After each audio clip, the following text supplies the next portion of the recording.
ಶಿವಮೊಗ್ಗ ಬಸವ ಕೇಂದ್ರದ ಅಂತರ್ಜಾಲದಲ್ಲಿ ಚಿಂತನ ಕಾರ್ತಿಕಕ್ಕೆ ಎಲ್ಲರಿಗೂ ಸ್ವಾಗತ. ಇದು ಅಲ್ಲಮ್ಮ ಪ್ರಭುದೇವರ ಅನುಭವ ಮಾಲಿಕೆಯ ಉಪನ್ಯಾಸ ಕಾರ್ಯಕ್ರಮ. ಕಾರ್ಯಕ್ರಮದ ಆರಂಭಕ್ಕೆ ಶಿವಮೊಗ್ಗ ಅಕ್ಕನ ಬಳಗದ ಸದಸ್ಯರಿಂದ ಗುರುಕರಣ ತ್ರಿವಿಧಿ. ಓಂ ಶ್ರೀ ಗುರು ಬಸವಲಿಂಗಾಯ ನಮಃ. ಓಂ ಶ್ರೀ ಗುರು ಬಸವಲಿಂಗಾಯ ನಮಃ. ಓಂ ಶ್ರೀ ಗುರು ಬಸವಲಿಂಗಾಯ ನಮಃ. ಶ್ರೀ ಗುರುವೇ ಸತ್ಕ್ರಿಯದಾಗರವೇ ಸುಜ್ಞಾನ ಸಾಗರವೇ ಎನ್ನ ಮತಿಗೆ ಮಂಗಳವಿತ್ತು ರಾಗದಿಂಬೇಗ ಕೃಪೆಯಾಗು. ಗುರುವೇ ಭಕ್ತರ ಕಲ್ಪ ತರುವೆ ಸಜ್ಜನ ಮನೋಹರವೇ ನಿಜ ಭಕ್ತಿ ಜ್ಞಾನ ವೈರಾಗ್ಯ ಮಂದಿರವೇ ಮದ್ಗುರುವೇ ಕೃಪೆಯಾಗು. ದೇಶಿಕನೇ ಅನುಭಾವೋಲ್ಲಾಸಕನೇ ಸಂಕಲ್ಪ ನಾಶಕನೇ ಆಣ ವಾದಿ ತ್ರೈಮಲದೋಳ್ಳಿ ರಾಸಕನೇ ಎನಗೆ ಕೃಪೆಯಾಗು. ಕಾರ್ಯ ಕಾರಣ ಭಕ್ತಿ ತೂರ್ಯ ತಾಮಸದ ಚಿತ್ ಸೂರ್ಯ ಎಡರಿಂಗೆ ಧೈರ್ಯವಾಗಿ ಗುರುವರ್ಯ ನೀನೆನಗೆ ಕೃಪೆಯಾಗು. ಸಾಧ್ಯ ಸದ್ಭಕ್ತರ್ಗೆ ವೇದ್ಯಾಲಿಂಗೈಕ್ಯರ್ಗೆ ವೇದ್ಯ ಸತ್ಪ್ರಮಥ ಗಣನಿಕರವೆಲ್ಲ ಕಾರಾಧ್ಯ ನೀನೆನಗೆ ಕೃಪೆಯಾಗು. ನಗುರೋರಧಿಕವೆಂದು ಜಗದಲ್ಲಿ ಸಾರುತಿಹ ನಿಗಮ ಶ್ರುತಿಗೇಳಿ ಗುರುವೇ ನಾ ನಿಮ್ಮ ಪದಯುಗವ ಬಣ್ಣಿಪೆನು ಕೃಪೆಯಾಗು. ಹರನಿಂದಲಧಿಕ ಸದ್ಗುರುವೆಂಬುದನ್ನು ಕೇಳಿ ಗುರುವೇ ನಾ ನಿಮ್ಮ ಚರಣವನು ನುತಿಸುವೆನು ಕರುಣಾದಿಂದೆನಗೆ ಕೃಪೆಯಾಗು. ಎಲ್ಲ ದೈವಕ್ಕೆ ನಿಮ್ಮ ಮೆಲ್ಲಡಿಯೇ ಘನವೆಂದು ಸೊಲ್ಲಿಗೊಮ್ಮೊಮ್ಮೆ ನುತಿಪೇ ನಾಂ ಗುರುರಾಯ ಸಲ್ಲೀಲೆಯಿಂದ ಕೃಪೆಯಾಗು.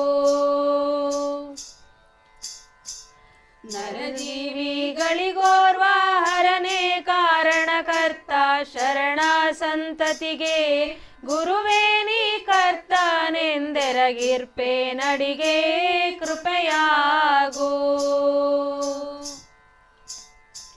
ಶಿವನ ಸನ್ನಿಧಿಯರ್ಗೆ ಭವಮರಣವಿಲ್ಲೆಂದು ತವೆ ನಿನ್ನ ಪಾದ ಸನ್ನಿಧಿಯ ಬಯಸಿ ಬಂದವನೆನಗೆ ಗುರುವೇ ಕೃಪೆಯಾಗು. ಗಂಟೆಯ ಪಿಡಿದೋರ್ವ ಟೆಂಟಣಿಸಲು ನಾದ ಮುಂಟಲ್ಲದುಳಿದು ತಾನಾಗಿ ನುಡಿಯುವುದುಂಟೆ ಶ್ರೀ ಗುರುವೇ ಕೃಪೆಯಾಗು. ವೀಣಾನೂತನ ಶಬ್ದ ಪಾಣಿಯಿಂದೊಗೆವಂತೆ ಜಾಣ ಶ್ರೀ ಗುರುವೇ ನೀಂ ನುಡಿಸಿದಂತೆ ನಾ ಮಾಡದೆ ನುಡಿವೇ ಕೃಪೆಯಾಗು. ಈಗ ವಚನ ಪ್ರಾರ್ಥನೆ ಶಿವಮೊಗ್ಗದ ನಾಗರತ್ನ ಮತ್ತು ತಂಡದವರಿಂದ.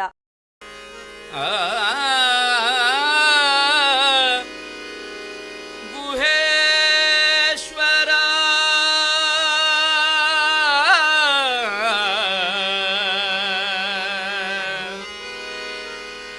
ಗುಹೇಶ್ವರ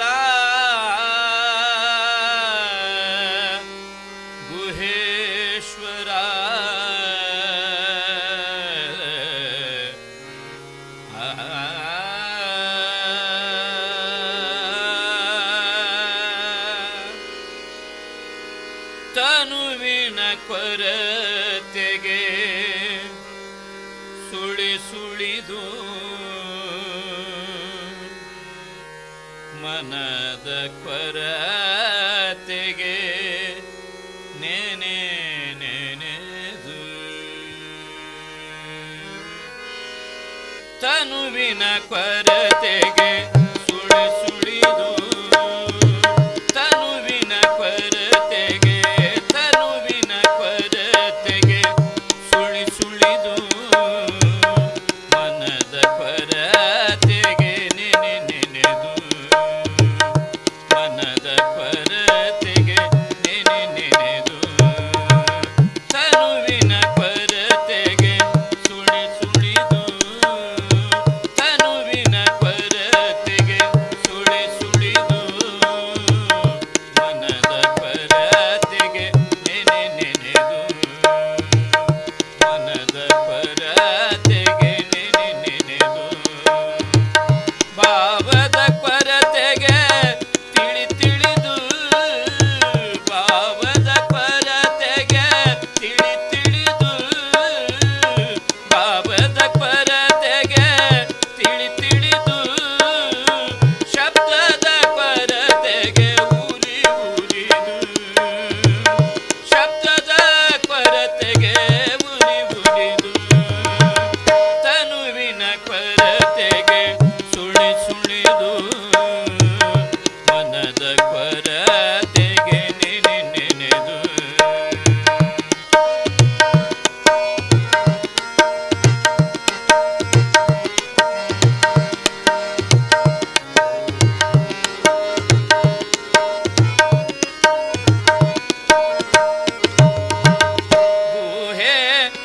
ಗುಹೇಶ್ವರನೆಂಬಲಿಂಗ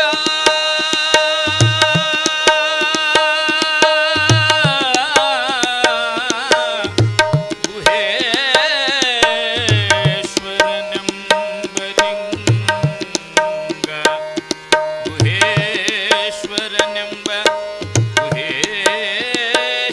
ಗುಹೇಶ್ವರನೆಂಬಲಿಂಗ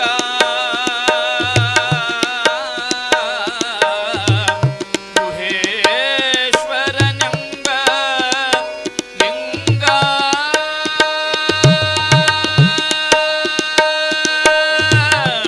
ಗುಹೇಶ್ವರನೆಂಬ ಲಿಂಗ ಲಿಂಗ ಗುಹೇಶ್ವರನೆಂಬ ಲಿಂಗ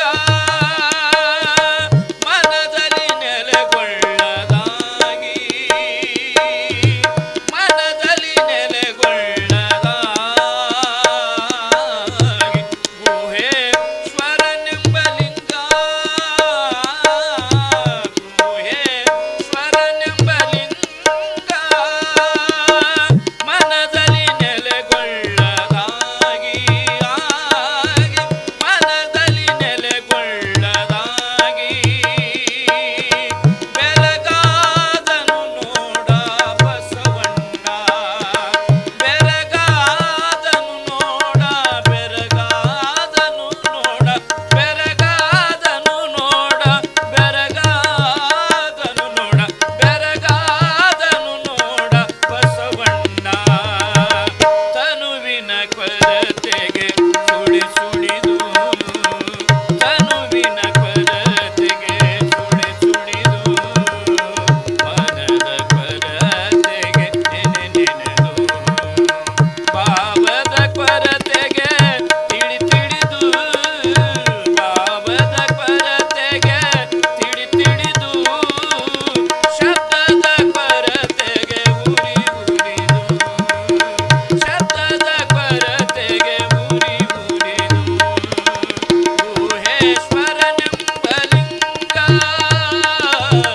ಗುಹೇಶ್ವರನೆಂಬ ಗುಹೇಶ್ವರನೆಂಬ ಗುಹೇಶ್ವರನೆಂಬ ಲಿಂಗ ಮನದಲ್ಲಿ ನೆಲೆಗೊಳ್ಳದಾಗಿ ಬೆರಗಾದನು ನೋಡ ಬಸವಣ್ಣ ಗುಹೇಶ್ವರ ಇಂದಿನ ಉಪನ್ಯಾಸ ಮಾಲಿಕೆಯಲ್ಲಿ ಶರಣೆ ಡಾಕ್ಟರ್ ಜಯಶ್ರೀ ದಂಡೆ ಅವರು ಅಲ್ಲಮ ಪ್ರಭುದೇವರ ಬೆಡಗಿನ ವಚನಗಳ ಕುರಿತು ಉಪನ್ಯಾಸ ನೀಡಲಿದ್ದಾರೆ. ಡಾಕ್ಟರ್ ಜಯಶ್ರೀ ವೀರಣ್ಣ ದಂಡೆಯವರು ಗುಲ್ಬರ್ಗಾ ವಿಶ್ವವಿದ್ಯಾಲಯದಲ್ಲಿ ಕನ್ನಡ ಅಧ್ಯಾಪಕರಾಗಿ, ಪ್ರವಚಕರಾಗಿ, ಪ್ರಾಧ್ಯಾಪಕರಾಗಿ ಸೇವೆ ಸಲ್ಲಿಸಿ ನಿವೃತ್ತರಾಗಿದ್ದಾರೆ. ಅವರು ಕನ್ನಡ ಅಧ್ಯಯನ ಸಂಸ್ಥೆಯ ನಿರ್ದೇಶಕರಾಗಿ, ಬಸವಾದಿ ಶರಣ ಸಾಹಿತ್ಯ ಕೇಂದ್ರದ ನಿರ್ದೇಶಕರಾಗಿ ಸೇವೆ ಸಲ್ಲಿಸಿದ್ದಾರೆ. ಅವರ ಬೆಡಗಿನ ವಚನಗಳು ಸಂಶೋಧನಾ ಪ್ರಬಂಧಕ್ಕೆ ಗುಲ್ಬರ್ಗಾ ವಿಶ್ವವಿದ್ಯಾಲಯವು ಡಾಕ್ಟರೇಟ್ ಪದವಿ ನೀಡಿ ಗೌರವಿಸಿದೆ. ಕಲಬುರಗಿ ಬಸವ ಸಮಿತಿಯ ಅಕ್ಕನ ಬಳಗದ ಕಾರ್ಯಾಧ್ಯಕ್ಷರಾಗಿ, ಮಹಾದೇವಿ ಅಕ್ಕಗಳ ಸಮ್ಮೇಳನಗಳ ಸಂಚಾಲಕರಾಗಿ ಸಲ್ಲಿಸಿರುವ ಅವರ ಸೇವೆ ಅವಿಸ್ಮರಣೀಯ. ಬಸವ ಸಮಿತಿಯ ಬಹುಭಾಷಾ ವಚನ ಅನುವಾದ ಯೋಜನೆಯ ವಚನ ಆಯ್ಕೆ ಉಪಸಮಿತಿಯಲ್ಲಿ ಸದಸ್ಯರಾಗಿ ಕಾರ್ಯನಿರ್ವಹಿಸಿದ್ದಾರೆ. ಅಖಿಲ ಭಾರತ ಶರಣ ಸಾಹಿತ್ಯ ಪರಿಷತ್ ಹಮ್ಮಿಕೊಳ್ಳುವ ರಾಜ್ಯ ಮಟ್ಟದ ಕದಳಿ ಸಮ್ಮೇಳನದ ಸರ್ವಾಧ್ಯಕ್ಷರಾಗಿ ಗೌರವ ಪಡೆದಿದ್ದಾರೆ. ಹಲವಾರು ಪಿಎಚ್ಡಿ ಮತ್ತು ಎಂಫಿಲ್ ವಿದ್ಯಾರ್ಥಿಗಳಿಗೆ ಸಂಶೋಧನಾ ಮಾರ್ಗದರ್ಶಕರಾಗಿ ಜವಾಬ್ದಾರಿ ನಿರ್ವಹಿಸಿದ್ದಾರೆ. ಶರಣ ಸಾಹಿತ್ಯದ ಬಗ್ಗೆ 50ಕ್ಕೂ ಹೆಚ್ಚು ಸ್ವತಂತ್ರ ಕೃತಿಗಳು, ಮುಖ್ಯವಾಗಿ ಸೃಜನ ಸಾಹಿತ್ಯ, ಜೀವನ ಚರಿತ್ರೆಗಳು, ವಚನ ವ್ಯಾಖ್ಯಾನ ಕೃತಿಗಳು, ವಚನ ಸಾಹಿತ್ಯ ಮತ್ತು ಶರಣರ ಜೀವನಕ್ಕೆ ಸಂಬಂಧಿಸಿದ ಕೃತಿಗಳು, ಸಂಪಾದನಾ ಕೃತಿಗಳು, ಶರಣರ ನಾಟಕಗಳು ಮುಂತಾದವುಗಳು ಪ್ರಮುಖವಾಗಿವೆ. ಕನ್ನಡ ಮತ್ತು ಸಂಸ್ಕೃತಿ ಇಲಾಖೆಯ ಬಹುಭಾಷಾ ಯೋಜನೆಯಡಿ ಡಾಕ್ಟರ್ ವೀರಣ್ಣ ದಂಡೆ ಅವರ ಜೊತೆಗೂಡಿ 12ನೇ ಶತಮಾನದ ಶರಣ ಸ್ಮಾರಕಗಳು ಸಂಶೋಧನಾ ಕಾರ್ಯವನ್ನು 10 ವರ್ಷಗಳವರೆಗೆ ಕ್ಷೇತ್ರ ಕಾರ್ಯ ಮಾಡಿ ತಯಾರಿಸಿದ 12ನೇ ಶತಮಾನದ ಶರಣ ಸ್ಮಾರಕಗಳು ಎಂಬ 3 ಸಂಪುಟಗಳು ಪ್ರಕಟವಾಗಿದ್ದು, ಶರಣರ ಬಗೆಗಿನ ಹೊಸ ಚರಿತ್ರೆಯನ್ನು ಹೊರಹಾಕಿವೆ. ಡಾಕ್ಟರ್ ಜಯಶ್ರೀ ದಂಡೆ ಅವರು ಹಲವಾರು ಗೌರವ ಪ್ರಶಸ್ತಿ ಪುರಸ್ಕಾರಗಳಿಗೆ ಭಾಜನರಾಗಿದ್ದಾರೆ. ಮುಖ್ಯವಾಗಿ ಚಿತ್ತರಗಿ ಶ್ರೀ ವಿಜಯ ಮಹಾಂತೇಶ್ವರ ಮಠದ ಬಸವ ಗುರು ಕಾರುಣ್ಯ ಪ್ರಶಸ್ತಿ, ಬಿಎಂ ಶ್ರೀ ಪ್ರತಿಷ್ಠಾನ ಪ್ರಶಸ್ತಿ, ಕನ್ನಡ ಸಾಹಿತ್ಯ ಪರಿಷತ್ ದತ್ತಿ ಪ್ರಶಸ್ತಿ, ಅಕ್ಕ ಆಧ್ಯಾತ್ಮ ಸಿರಿ ಪ್ರಶಸ್ತಿ, ಗುಲ್ಬರ್ಗಾ ವಿಶ್ವವಿದ್ಯಾಲಯದ ರಾಜ್ಯೋತ್ಸವ ಪ್ರಶಸ್ತಿ, ಬಸವ ಸಮಿತಿಯ ಬಸವ ವಿಭೂಷಣ ಪ್ರಶಸ್ತಿ, ವಚನ ಸಾಹಿತ್ಯ ಶ್ರೀ ಪ್ರಶಸ್ತಿ, ಗೋರೂರು ಸಾಹಿತ್ಯ ಪ್ರಶಸ್ತಿ, ಅತ್ತಿಮಬ್ಬೆ ಸಾಹಿತ್ಯ ಪ್ರಶಸ್ತಿ, ಬಸವ ಸಮಿತಿ ಕೊಡಮಾಡುವ ಡಾಕ್ಟರ್ ಬಿಡಿ ಜತ್ತಿ ಸಂಶೋಧನಾ ಪ್ರಶಸ್ತಿ, ಬಸವ ಕಲ್ಯಾಣದ ಅನುಭವ ಮಂಟಪ ಸಮಿತಿ ಕೊಡಮಾಡುವ ಡಾಕ್ಟರ್ ಎಂಎ ಕಲಬುರ್ಗಿ ರಾಷ್ಟ್ರೀಯ ಸಂಶೋಧನಾ ಪ್ರಶಸ್ತಿ ಮುಂತಾದವುಗಳಿಗೆ ಭಾಜನರಾಗಿದ್ದಾರೆ. ಕರ್ನಾಟಕ ಸರ್ಕಾರ ಕೊಡಮಾಡುವ ಅಕ್ಕ ಮಹಾದೇವಿ ಪ್ರಶಸ್ತಿ ಇವರ ಮುಡಿಗೆ ಸಂದಿದೆ. ಶ್ರೀ ಗುರು ಬಸವಲಿಂಗಾಯ ನಮಃ. ಸಾನ್ನಿಧ್ಯ ವಹಿಸಿದ ಪೂಜ್ಯ ಡಾಕ್ಟರ್ ಶ್ರೀ ಬಸವ ಮರಳಸಿದ್ದ ಸ್ವಾಮೀಜಿಯವರಿಗೆ ಶರಣೆಂದು, ಆನ್ಲೈನ್ ಮೂಲಕ ಆಲಿಸುತ್ತಿರುವ ಎಲ್ಲ ಶರಣ ಬಂಧುಗಳಿಗೆ ಶರಣು ಶರಣಾರ್ಥಿ. ಪೂಜ್ಯ ಡಾಕ್ಟರ್ ಶ್ರೀ ಬಸವ ಮರಳಸಿದ್ದ ಸ್ವಾಮೀಜಿ, ಬಸವ ಕೇಂದ್ರ ಶಿವಮೊಗ್ಗ ಇವರು ಕಾರ್ತಿಕ ಮಾಸದಲ್ಲಿ ಅಲ್ಲಮ ಪ್ರಭುದೇವರನ್ನು ಕುರಿತು ವಿಶೇಷ ಉಪನ್ಯಾಸ ಮಾಲೆಯನ್ನು ಏರ್ಪಡಿಸಿದ್ದು ಸಂತೋಷದ ಸಂಗತಿ. ಈ ಮಾಲೆಯ ಅಡಿಯಲ್ಲಿ ಇಂದು ನಾನು ಮಾತನಾಡುತ್ತಿರುವ ವಿಷಯ ಅಲ್ಲಮ ಪ್ರಭುದೇವರ ಚಿಂತನೆಯಲ್ಲಿ ಬೆಡಗು. ಶರಣರು ಬೆಡಗಿನ ವಚನ, ಸರಳ ವಚನ, ಸಾಮಾಜಿಕ ವಚನ, ಕೌಟುಂಬಿಕ ವಚನ, ಧಾರ್ಮಿಕ ವಚನ, ಆರ್ಥಿಕ ವಚನ, ಪ್ರಭುತ್ವದ ತಾತ್ವಿಕ ವಚನ ಹೀಗೆ ಬೇರೆ ಬೇರೆ ಹೆಸರುಗಳಲ್ಲಿ ತಮ್ಮ ಆಲೋಚನೆಗಳನ್ನು ವಿಂಗಡಿಸಿಕೊಂಡು ವಚನ ರಚನೆ ಮಾಡಿದವರಲ್ಲ. ಆತ್ಮಸಂತುಷ್ಟಿಗಾಗಿ ವಚನ ರಚಿಸಿದರು. ಕನ್ನಡ ಸಾಹಿತ್ಯದಲ್ಲಿ ಹಿಂದೆಂದೂ ಕಾಣದ ಬದುಕಿನ ಅನುಭವಗಳ ದರ್ಶನ ಮಾಡಿಸಿದವರು ಶರಣರು. ಅಧಿಕೃತವಾಗಿ ಎಲ್ಲ ಚಿಂತನೆಗಳನ್ನು ದಾಖಲಿಸಿದ ಕೀರ್ತಿ ಶರಣರಿಗೆ ಸಲ್ಲುತ್ತದೆ. ಶರಣರ ಬೆಡಗಿನ ವಚನಗಳ ಉದ್ದೇಶ ಕೂಡ ಕೇವಲ ಅಧ್ಯಾತ್ಮ, ತತ್ವಶಾಸ್ತ್ರ, ಅಂತರಂಗದ ಶುದ್ಧಿಗೆ ಮಾತ್ರ ಸ್ಥಾವರಗೊಳ್ಳದೆ, ಲೌಕಿಕ ಜೀವನದಿಂದ ವಿಮುಖಗೊಳ್ಳದೆ ಸಮಾಜಮುಖಿಯಾಗಿಯೂ ಅವುಗಳನ್ನು ಬಳಸಿಕೊಳ್ಳುವ ಪರಿಯನ್ನು ಅಲ್ಲಮ ಪ್ರಭುಗಳು ಹೇಳುತ್ತಾರೆ. ತನ್ನ ಮನೋಮಯ ಪ್ರಪಂಚವನ್ನು ಶುದ್ಧೀಕರಿಸಿಕೊಂಡ ಮೇಲೆ ಅವನೇನು ಮಾಡುತ್ತಾನೆ, ಇಷ್ಟಕ್ಕೆ ಸಾಕೆ, ಹೀಗೆ ಶುದ್ಧವಾದ ಮನಸ್ಸು ಯಾವ ಉದ್ದೇಶದ ಈಡೇರಿಕೆಗಾಗಿ ಬಳಕೆಯಾಗಬೇಕು ಎಂಬುದನ್ನು ಪ್ರಭುದೇವರು ಹೇಳುತ್ತಾರೆ. ಕೇವಲ ಲಿಂಗ ಮುಖಕ್ಕೆ ವೇದ್ಯನಾಗಲು ಮಾತ್ರ ಶುದ್ಧನಾದರೆ ಸಾಲದು. ನಿಜದ ಅರಿವಿನ ಪರಿಚಯ ಎಲ್ಲರಿಗೂ ಆಗಿರಬೇಕು. ತನು, ಮನ, ಭಾವ, ಇಂದ್ರಿಯ ಶುದ್ಧತೆ ಕೇವಲ ಹೇಳುವ ಮಟ್ಟಕ್ಕೆ ನಿಲ್ಲದೆ ಆಚಾರದಲ್ಲಿ ಅದು ಬರಬೇಕಾಗುತ್ತದೆ. ಬರೀ ವಿಚಾರ ಶುದ್ಧಿ ಸಾಲದು. ತನ್ನ ಶುದ್ಧಿಯ ಜೊತೆಗೆ ಮತ್ತೊಬ್ಬರ ಇಲ್ಲವೇ ಸಮಾಜ ಶುದ್ಧಿಗೂ ಶರಣರ ಚಿಂತನೆ ಬಳಕೆಯಾಗಬೇಕು. ಈ ಹಿನ್ನೆಲೆಯಲ್ಲಿ ಬೆಡಗಿನ ಭಾಷೆಯ ಜಟಿಲತೆಯನ್ನು ಬಿಡಿಸುತ್ತಾ ಹೋಗುತ್ತಾರೆ. 280 ಕೋಟಿ ವಚನವ ಹಾಡಿ ಹಲವ ಹಂಬಲಿಸಿತ್ತೆನ್ನ ಮನವು. ಮನ ಘನವನರಿಯದು, ಘನ ಮನವನರಿಯದು. ಗುಹೇಶ್ವರನೆಂಬ ಲಿಂಗವನರಿದ ಬಳಿಕ ಗೀತವೆಲ್ಲ ಒಂದು ಮಾತಿನೊಳಗು. 160 ಕೋಟಿ ವಚನಗಳನ್ನು ರಚಿಸಿದರು. ಮನ ಹಲವು ರೀತಿಯಲ್ಲಿ ಹಂಬಲಿಸುವುದು ಮಾತ್ರ ಕಡಿಮೆಯಾಗಲಿಲ್ಲ. ಮನಸ್ಸು ಘನವನ್ನು, ಘನ ಮನವನ್ನು ಅರಿಯದೆ ಹೋಗುತ್ತದೆ. ಘನವಾದ ಲಿಂಗವನ್ನು ಅರಿತ ಬಳಿಕ ಗೀತವೆಲ್ಲ ಒಂದು ಮಾತಿನಲ್ಲಿ ಮೌನವಾಗುತ್ತದೆ. ಶಬ್ದಾರ್ಥ ಬಿಡಿಸಲಾಗದ, ಆದರೆ ಮೌನದಲ್ಲಿಯೇ ಅನಂತವನ್ನು ಅಡಗಿಸಿಕೊಳ್ಳುವ ಸಾಮರ್ಥ್ಯ ಬೆಡಗಿಗೆ ಇದೆ. ಈ ಹಿನ್ನೆಲೆಯಲ್ಲಿ ಅಲ್ಲಮ ಪ್ರಭುದೇವರು ಬೆಡಗಿನ ಅರ್ಥವನ್ನು ಬಿಡಿಸಿಟ್ಟಿದ್ದಾರೆ. ಬಿಚ್ಚಿ ಹೇಳುವುದಕ್ಕಿಂತ ಮುಚ್ಚಿ ಹೇಳುವುದರಲ್ಲಿಯೇ ಸೊಗಸನ್ನು ಕಂಡವರು ಅವರು. ಅಂತರಂಗದ ಅರಿವಿಗೆ ಗೋಚರವಾಗುವ ಬೆಡಗು ಹೇಗಿದೆ ಎಂದರೆ, ನಾರಿವಾಳದ ಕಾಯೊಳಗಣ ತಿರುಳ ಒಡೆಯದೆ ಮೆಲಬಲ್ಲಡೆ ಬೆಡಗು ಗುಹೇಶ್ವರ.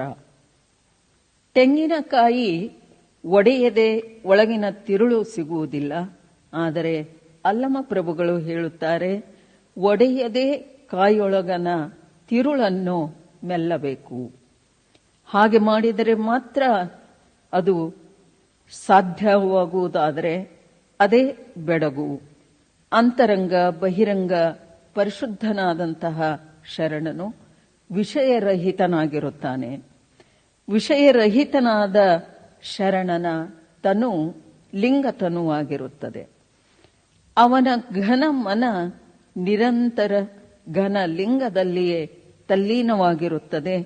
ಲಿಂಗತನು ಲಿಂಗದಲ್ಲಿಯೇ ಧ್ಯಾನಸ್ಥವಾಗಿರುತ್ತದೆ. ಆ ಲಿಂಗದ ಅರಿವಿನ ತಿರುಳಿನ ರುಚಿ ಅದಕ್ಕೆ ಗೊತ್ತು. ಈ ಅನುಭವ ಬಿಚ್ಚಿ ಹೇಳಲಾಗದು. ಸಮರಸ ಆನಂದದ ಸಂಭ್ರಮವದು. ಈ ಸವಿ ಸುಖ ಎಂತಹದೆಂದರೆ, ಹೊಲದಲ್ಲಿ ಆವಿಲ್ಲ, ಮನೆಯಲ್ಲಿ ಕರುವಿಲ್ಲ, ನೆಲಹಿನ ಮೇಲನ ಬೆಣ್ಣೆ ಇದು ದಿಟವೋ. ಇಲ್ಲಿ ಹೊಲ ಯಾವುದು?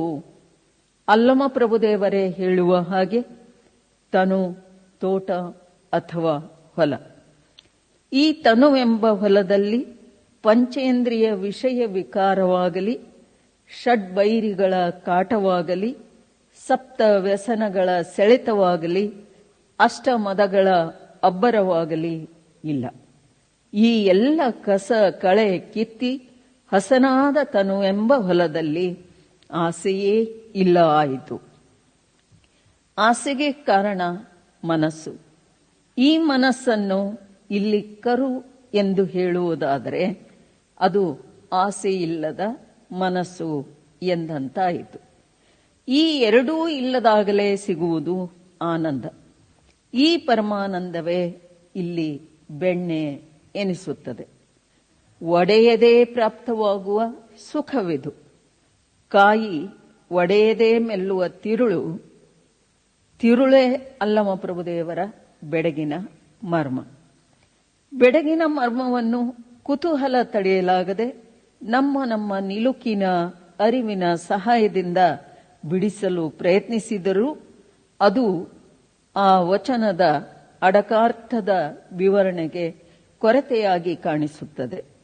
ಆಗ ಆ ವಚನ ರಚನೆಗೆ ಬಳಕೆಯಾದ ಪ್ರತಿಯೊಂದು ಶಬ್ದವು ಇವರೆಲ್ಲರ ಗೊಡವೆಯೇ ಬೇಡ ಎಂದು ತನ್ನೊಳಗೆ ತಾನು ಲೀನವಾಗುತ್ತದೆ. ಹೀಗೆ ಕಾಣದಂತೆ ಲೀನವಾಗುವುದನ್ನೇ ಅಲ್ಲಮ ಪ್ರಭುದೇವರು ಬೆಡಗು ಎಂದು ಹೇಳುತ್ತಾರೆ. ಅವರ ಜೀವನದ ಪ್ರತಿಯೊಂದು ಹಂತವೂ ಕೂಡ ಬೆರಗಿನ ಆವರಣದಿಂದ ಕೂಡಿದೆ.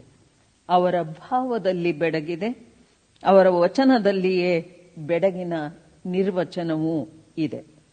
ತಮ್ಮ ವಚನದಲ್ಲಿ ತಾವೇ ಬೆಡಗನ್ನು ಬಿಡಿಸುತ್ತಾರೆ, ಆ ಬೆಡಗನ್ನು ಲಿಂಗದಲ್ಲಿ ಐಕ್ಯವಾಗಿಸುತ್ತಾರೆ. ಅಂಥ ಬೆಡಗಿನ ವಚನವೊಂದು ಹೀಗಿದೆ: ಕರಿಯ ಮುತ್ತಿನ ಹಾರದ ಪರಿಯೊಂದು ಶೃಂಗಾರ, ಕರದ ಬಣ್ಣದ ನುಡಿಯ ಬೆಡಗನೊಳಗೊಂಡಿತ್ತು.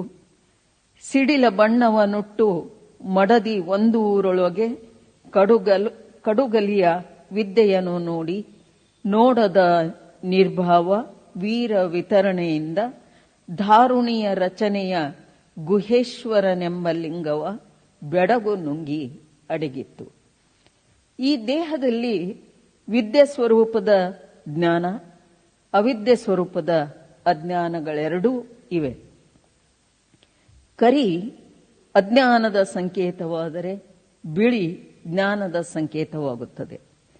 ಈ ಕರಿಯ ಮುತ್ತಿನ ಅಜ್ಞಾನವೆಂಬ ಹಾರದಿಂದ ಜಡ ದೇಹ ಶೃಂಗಾರಗೊಂಡಾಗ ಅದಕ್ಕೆ ಜ್ಞಾನದ ಬೆಳಕು ಕಾಣಿಸುವುದಿಲ್ಲ. ಬೆಡಗಿನ ಬೆಳಕಿನ ಪ್ರಭೆ ಅವಿದ್ಯೆ ವಿದ್ಯೆ ಹೊತ್ತ ದೇಹದಲ್ಲಿಯೇ ಇದೆ ಎಂಬುದನ್ನು ಅರಿತವರೆಷ್ಟು ಜನ ಎನ್ನುವುದು ಪ್ರಶ್ನೆಯಾಗಿ ಕಾಡಿದಾಗ ಅದಕ್ಕೆ ಉತ್ತರವನ್ನು ಅದರ ಜೊತೆಗೆ ಕಂಡುಕೊಳ್ಳಬೇಕಾಗುತ್ತದೆ. ಕರಸ್ಥಲದಲ್ಲಿ ದೂರ ಮಾಡುವ ಇಷ್ಟಲಿಂಗವನ್ನು ಇಟ್ಟು ಅದಕ್ಕೆ ನಿವೇದಿಸಿಕೊಳ್ಳಬೇಕು. ನನ್ನ ನಿನ್ನ ನಡುವೆ ಅಜ್ಞಾನದ ಪರದೆ ಅಡ್ಡವಾಗಿ ಬಂದು ಕಾಡುತ್ತಿದೆ, ಅದನ್ನು ಸರಿಸು ಎಂದು. ಲಿಂಗಕ್ಕೆ ಶರಣು ಹೋದಾಗ ಅದು ನಮ್ಮ ಕೈ ಹಿಡಿಯುತ್ತದೆ. ಲಿಂಗ ಜ್ಞಾನದ ದಿವ್ಯ ಬೆಳಗಿನಲ್ಲಿ ಪರಿಶೋಭಿಸುವ ಅವಕಾಶ ತಾನಾಗಿಯೇ ಒದಗಿ ಬಂದು ಜಡ ದೇಹದ ಉಲುಹಿನ ಬಣ್ಣದ ಮಾತಡಗಿ ಹೋಗುತ್ತದೆ. ಶಬ್ದ ನಿಶಬ್ದವಾಗಲು ತನು ಮನ ಭಾವವನ್ನು ತೆರೆದು ತೋರುವ ಜಗತ್ತು ಕೂಡ ಶೂನ್ಯವಾಗಿ ತೋರುತ್ತದೆ. ದೇಹದ ಶೂನ್ಯ ಭಾವ ಮತ್ತು ಲಿಂಗ ಎರಡನ್ನೂ ಅಂತರಂಗದ ಘನ ಲಿಂಗವೇ ನುಂಗುವ ಪರಿ ವಿಶೇಷವಾದುದು. ಇಂಥ ಅನಿರ್ವಚನೀಯ ಅನುಭವವನ್ನು ಶಬ್ದಗಳಲ್ಲಿ ಅಡಗಿಸಿಡಲು ಆಗುವುದಿಲ್ಲ. ಇದು ಬೆಡಗಿನ ರಚನೆಯ ವಿಶೇಷ. ನಿಶ್ಶಬ್ದದಿಂದ ಲಿಂಗದಲ್ಲಿ ಸಮರಸ ಭಾವ ಏರ್ಪಡುವ ತೂರ್ಯಾನುಭವವೇ ಬೆಡಗು ಎನ್ನುತ್ತಾರೆ ಅಲ್ಲಮ ಪ್ರಭುದೇವರು. ಅರಿವು ಆಚಾರಕ್ಕೆ ಪ್ರಾಶಸ್ತ್ಯ ಕೊಟ್ಟವರು ಪ್ರಭುದೇವರು. ಪ್ರವಾಹದ ಗುಂಟ ಈಸುವುದರ ಜೊತೆಗೆ ಪ್ರವಾಹದ ವಿರುದ್ಧ ಈಸಿಯೂ ದಡ ಮುಟ್ಟಲು ಸಾಧ್ಯ ಎಂಬ ಅರಿವನ್ನು ಪ್ರಭುದೇವರು ನಮಗೆಲ್ಲ ಒದಗಿಸಿಕೊಟ್ಟರು. ಶರಣರ ಬೆಡಗಿನ ವಚನಗಳ ಮೂಲಕ ಅದನ್ನು ನಾವು ಕಂಡುಕೊಳ್ಳಬಹುದಾಗಿದೆ. ಅಂತರಂಗದ ಯಾನ ಬಹಿರಂಗದ ಪಯಣದ ಓಟದಷ್ಟು ಸುಲಭ ಅಲ್ಲ. ಹೆಜ್ಜೆ ಹೆಜ್ಜೆಗೂ ಏರಿಳಿತಗಳಿವೆ. ಹೊರಗಣ್ಣಿಗೆ ಗೋಚರಿಸದ ತಗ್ಗು ದಿನ್ನೆಗಳಿವೆ. ಒಳಗಣ್ಣಿಗೆ ಮಾತ್ರ ಕಾಣುವ ಈ ಭುವನ ಅತ್ಯಂತ ಆಶ್ಚರ್ಯಪಡುವಂತಹದ್ದು. ಅದನ್ನು ಅಲ್ಲಮ ಪ್ರಭುಗಳು ಹೀಗೆ ಹೇಳುತ್ತಾರೆ: ಅಂತರಂಗದ ಭುವನವ ಮೆಟ್ಟಿ ನೋಡುತ್ತಿಪ್ಪ, ಬೆಡಗಿನ ತಾವರೆಯ ಮಧ್ಯದ ತಾರಕಿಯ ನಾರೂ ಅರಿಯರಲ್ಲ. ಹೊರ ಪ್ರಪಂಚದಲ್ಲಿ ಬೆರಗು ಮೂಡಿಸುವ ಅದೆಷ್ಟೋ ಸಂಗತಿಗಳಿವೆ. ಭುವನದ ವಿಸ್ಮಯಗಳಲ್ಲಿ ಕಟ್ಟಡಗಳೂ ಕೂಡ ಸೇರಿಕೊಂಡಿವೆ. ಹಾಗೆಯೇ ಶರಣರ ಬೆಡಗಿನ ಬೆರಗು ಹೊರಗಿನ ವಿಸ್ಮಯವಲ್ಲ, ಅದು ಅಂತರಂಗಕ್ಕೆ ವೇದ್ಯವಾಗುವ ಅತಿ ಅಪರೂಪದ ವಿಸ್ಮಯ. ಈ ಒಳಪ್ರಪಂಚದ ಭುವನದ ರಚನೆ ಯಾವ ಶಿಲ್ಪಿಯಿಂದ ಆದದ್ದು ಎಂಬ ಪ್ರಶ್ನೆ ಎದುರಾದಾಗ, ಇಲ್ಲ, ಇದು ಯಾವ ಶಿಲ್ಪಿಯ ಕರಕುಶಲತೆಯಿಂದ ಆದದ್ದಲ್ಲ, ಇದರ ರಚನೆಯೇ ಅದ್ಭುತ, ವಿಸ್ಮಯ. ವಿಸ್ಮಯದ ಒಳಹೊಕ್ಕು ನೋಡುವುದು ಅದಿನ್ನೂ ಸೋಜಿಗ. ಅಂತರಂಗದ ಒಳಗೆ ಪ್ರವೇಶಿಸಿದಾಗಲೂ ಅಲ್ಲೊಂದು ತಾರಾಮಂಡಲ ಇದೆ. ಈ ಬೆಡಗಿನ ಮಂಡಲದ ರಚನೆಯ ಮಧ್ಯದಲ್ಲಿ ಲಿಂಗವೆಂಬ ನಕ್ಷತ್ರದ ಹೊಳಪಿದೆ. ಇದನ್ನು ಅರಿಯುವವರು, ಅರಿತವರು ಯಾರೂ ಇಲ್ಲ. ಹೀಗೆ ತಿಳಿದಿರುವುದನ್ನು ತಿಳಿಯುವುದೇ ಬೆಡಗು.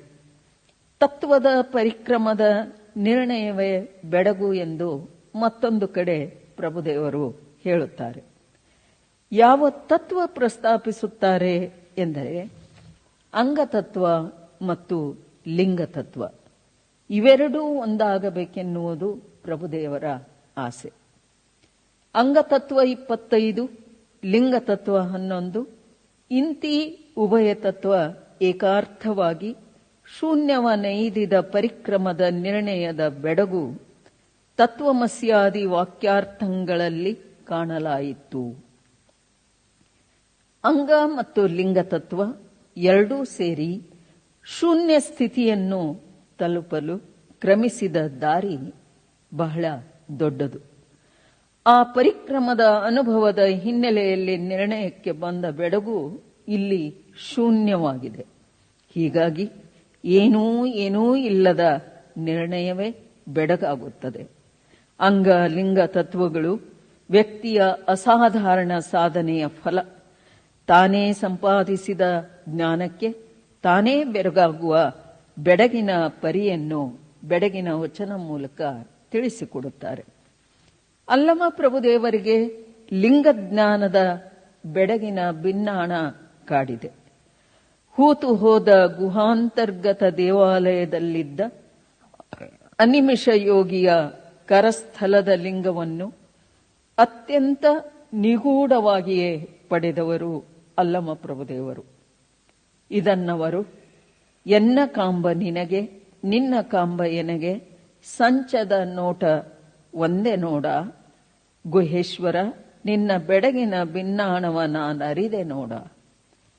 ಕಣ್ಣ ಮುಂದನ ಕನ್ನಡಿ ಲಿಂಗ, ನನ್ನನ್ನು ಲಿಂಗ, ಲಿಂಗವನ್ನು ನಾನು ಅಭಿನ್ನ ಜ್ಞಾನ ದೃಷ್ಟಿಯಿಂದ ನೋಡುತ್ತೇವೆ. ಜ್ಞಾನೇಂದ್ರಿಯವಾದ ಕಣ್ಣು ಕಣ್ಣಿನಿಂದ ನಡೆಯುವ ಕ್ರಿಯೆಯಲ್ಲಿ ಭಿನ್ನತೆ ಇರಲಾರದು. ಪ್ರಕೃತಿಯುಕ್ತ ಸಮಾನತೆಯನ್ನು ಅರಿಯದ ನಮ್ಮ ನೋಟದ ಉದ್ದೇಶಗಳು ಹಲವು. ನೋಟ ಒಂದೇ, ಲಿಂಗ ಬೇರೆ, ನಾನು ಬೇರೆ ಎಂಬ ದ್ವೈತ ಎದುರಾದಾಗ ಅದರ ರಹಸ್ಯವನ್ನು ಅತ್ಯಂತ ಸುಲಭದಲ್ಲಿ ಪ್ರಭುದೇವರು ಬಿಡಿಸಿಟ್ಟರು. ವಿಷಯೇಂದ್ರಿಯ ವಿಕಾರ ಇಲ್ಲದ ಶರಣನ ಲಿಂಗ ನೋಟ ಮತ್ತು ನೋಟದ ಹಿಂದಿನ ಉದ್ದೇಶ ಇಬ್ಬರಲ್ಲೂ ಒಂದೇ ಆಗಿದ್ದಾಗ ತೋರುವ ಬೆಡಗಿನ ಭಿನ್ನಾಣದ ಅರಿವು ಒಂದೇ ಆಗಿರುತ್ತದೆ ಎನ್ನುತ್ತಾರೆ. ನಿಶ್ಚಿತವಾಗಿ ಈ ಜ್ಞಾನ ಸಂಪಾದನೆ ಮಾಡಿಕೊಂಡ ಮೇಲೂ ಸವಾಲುಗಳು ಎದುರಾಗುತ್ತವೆ. ರಹಸ್ಯ ಬಿಡಿಸುವ ಜಾಣ್ಮೆ ಜ್ಞಾನ ಬೇಕು.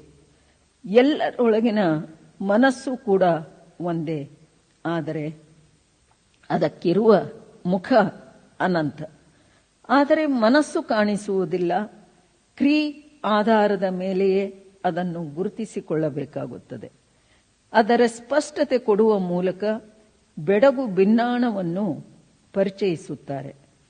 ಬೆಡಗಿನ ಕೀಲನ್ನು ಬಿಡಿಸುವ ಸರಳ ವಿಧಾನವನ್ನು ನಮ್ಮ ಸಮ್ಮುಖಕ್ಕೆ ತರುತ್ತಾರೆ. ನಿಜದುದಯದ ಬೆಡಗಿನ ಕೀಲ ಗುಹೇಶ್ವರ ನಿಮ್ಮ ಶರಣರ ಅನುಭವ ಸಂಘದಲ್ಲಿರ್ದು ಕಂಡೆನಯ್ಯ. ಗಮನಾಗಮನದ ನುಡಿಯ ಬೆಡಗಿನ ಕೀಲ ಮಡಗಿದಾತ ಬಲ್ಲ ಗುಹೇಶ್ವರ. ನಮ್ಮ ನಿಜದುದಯದ ಮಾರ್ಗದ ಕಡೆ ಕರೆದುಕೊಂಡು ಹೋಗುವ ಸಾಮರ್ಥ್ಯ ನಮ್ಮೊಳಗೆ ಇದೆ.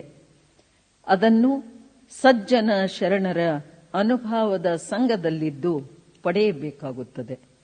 ಶರಣರ ಅನುಭವದ ಚರ್ಚಾಗೋಷ್ಠಿ ವಿಷಯ ಗ್ರಹಿಕೆಗೊಂದು ಉತ್ತಮ ವೇದಿಕೆಯಾಗಿ ರೂಪುಗೊಂಡಿತ್ತು. ನಮ್ಮನ್ನು ಉದಾತ್ತ ಪಥದತ್ತ, ನ್ಯಾಯ ನೀತಿ ಧರ್ಮಗಳತ್ತ, ಧರ್ಮ ತತ್ವಗಳತ್ತ ಕರೆದುಕೊಂಡು ಹೋಗುವ ಮೂಲಕ ನಮ್ಮೊಳಗಣ ರಹಸ್ಯದ ಕೋಟೆಯ ಅಗುಳಿಯನ್ನು ನಾವೇ ತೆಗೆದುಕೊಳ್ಳಲು ಯೋಗ್ಯರಾಗುವ ಹಾಗೆ ಮಾಡಿದ ವೇದಿಕೆ ಅನುಭವ ಮಂಟಪ. ತಪ್ಪಿದರೆ ಬೆಡಗಿನ ಕೀಲು ತೆಗೆಯಲಾಗದೆ ಅನ್ಯ ಕ್ರಿಯಾಚಾರಕ್ಕೆ ಮುಂದಾಗುತ್ತೇವೆ. ನಮ್ಮೊಳಗೆ ಅನುಭವದ ನುಡಿಯ ಕಂಪಿನ ಮರ್ಮ ಇದ್ದರೂ ಕೂಡ ನಾವು ತಪ್ಪುತ್ತೇವೆ. ಆದರೆ ಇದು ಇದ್ದೂ ಕೂಡ ತಪ್ಪುವುದು ಸರಿಯಾದಂತಹ ಕ್ರಮ ಅಲ್ಲ ಎಂದೂ ಶರಣ ಎಚ್ಚರ ತಪ್ಪಬಾರದು ಎನ್ನುವುದೇ ಅಲ್ಲಮಪ್ರಭುಗಳ ಮನದ ಆಶಯ ಆಗಿದೆ. ನಮ್ಮೊಳಗೆ ಅಡಗಿಸಿಟ್ಟ ಜ್ಞಾನ ಭಂಡಾರದ ಕೀಲಿಕೈಯನ್ನು ಅಡಗಿಸಿಟ್ಟವನ ಕೈಗೆನೇ ಕೊಡದೆ ನಾವು ಹುಡುಕಿ ಕೀಲಿ ತೆಗೆಯುವ ಪ್ರಯತ್ನವನ್ನು ಮಾಡಿದಾಗ ಮಾತ್ರ ಅನುಭವದ ನುಡಿಯ ಕಂಪಿನ ಅರಿವು ನಮ್ಮೆಲ್ಲರಿಗೂ ಆಗುತ್ತದೆ. ಬೆಡಗಿನ ಮಾತಿನ ನುಡಿಯ ಕೀಲನ್ನು ಬಿಡಿಸುವುದೇ ಬೆಡಗಿನ ವಚನಗಳ ಮುಂದೆ ಇರುವ ದೊಡ್ಡ ಸವಾಲು. ಮೇಲ್ನೋಟಕ್ಕೆ ಶಬ್ದಗಳ ಬಳಕೆ ನಮಗೆ ಪರಿಚಿತ ಎನಿಸುತ್ತದೆ, ಆದರೆ ಗೂಢ ಅರ್ಥ ಭಿನ್ನವಾಗಿ ಕಾಣಿಸುತ್ತದೆ. ಅರಿಯಲು ಅಸಮರ್ಥವಾದ ಬೆಡಗಿನ ಮಾತ ಮೆಚ್ಚುವನೇ ಲಿಂಗ. ಬೆಡಗಿನ ಮಾತು ಲಿಂಗ ಮೆಚ್ಚಿಕೊಳ್ಳುವಂತೆ ಇರಬೇಕು. ಅದು ಹೇಗೆಂದರೆ, ತತ್ತಿಯೊಳಗಣ ಹಕ್ಕಿಯ ಪ್ರಾಣವದೆತ್ತಣಿಂದ ತೋರಿತ್ತೋ ಅದು ಮಾತನಾಡುವ ಬೆಡಗ ಜಡ ಜೀವಿಗಳೆತ್ತಬಲ್ಲರೋ. ಬೆಡಗಿನ ಮಾತು ಹೇಗೆಂದರೆ ತತ್ತಿಯೊಳಗಣ ಹಕ್ಕಿಯಂತೆ. ತತ್ತಿಯೊಳಗೆ ಹಕ್ಕಿ, ಹಕ್ಕಿಯೊಳಗೆ ಜೀವ, ಆ ಜೀವ ವಿಕಾಸದೊಂದಿಗೆ ಒಂದು ದನಿ ಕೂಗು. ಆದರೆ ಆ ದನಿಯ ಕೂಗಿನ ಮಾತಿನ ಅರ್ಥ ನಮಗೆ ತಿಳಿಯದು.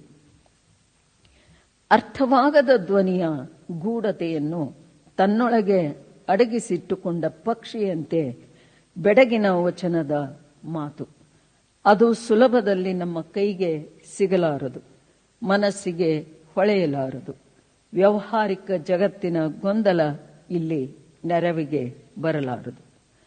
ಅನಿಯಮದ ಬೆಡಗು ಹೀಗೆ ನನ್ನನ್ನು ವಿವರಿಸಿ ಎಂದು ನಮ್ಮಲ್ಲಿ ವಿನಂತಿಸಿಕೊಳ್ಳುವುದಿಲ್ಲ.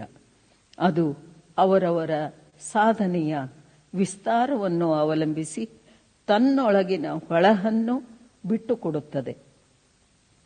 ಅಲ್ಲಿ ಕಟ್ಟಳೆಯಿಲ್ಲದ ಕ್ರಮಬದ್ಧ ಆಚರಣೆಯ ಆಜ್ಞೆ ಇದೆ. ಅದನ್ನು ಪರಿಪಾಲಿಸಿ ಬೆಡಗನ್ನು ಪರಿಚಯಿಸುತ್ತಾರೆ. ಇದು ಹೇಗಿದೆ ಎನ್ನುವುದನ್ನು ಅಲ್ಲಮ ಪ್ರಭುದೇವರು ಹೀಗೆ ಹೇಳುತ್ತಾರೆ: ಎನ್ನೊಳಗೆ ಅರಿವಿನ ಪರಿಮಳ, ಹೊರಗೆ ನೋಡಿದಡೆ ಮುಗ್ಧವಾಯಿತು. ಇದನ್ನೆಂತೂ ಉಪಮಿಸುವೆ? ಅನಿಯಮದ ಬೆಡಗ, ಇದು ತನ್ನಿಂದ ತಾನಪ್ಪುದಲ್ಲದೆ ಭಿನ್ನದಲ್ಲುಂಟೆ ಗುಹೇಶ್ವರ. ಅರಿವು ನಮ್ಮೊಳಗೆ ಕುಸುಮದ ಪರಿಮಳದಂತೆ ಕ್ರಿಯಾಶೀಲವಾಗಿರುತ್ತದೆ.